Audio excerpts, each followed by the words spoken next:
How often do you eat out? Who do you go with?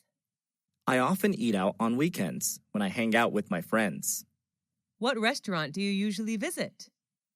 Well, there are not many restaurants in my neighborhood, so my best choice is the deli in convenience stores like the Circle K, Mini Stop, B Smart.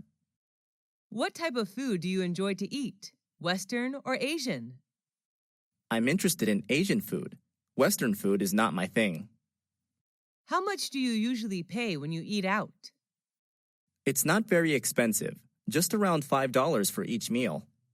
Do you enjoy spicy food? Yes, I do, especially on cold days. Are the servers there friendly to you? Yes, they are. Most of them are really helpful. Have you ever tried Italian food? Yes, at least once, when I was in my friend's wedding party. Are you concerned about calories when eating out? Yes, I am. I'm on diet now, so this really matters to me. Are fast food restaurants like KFC or McDonald's famous in your country? Yes, they are. The youth in my country are big fans of fast food.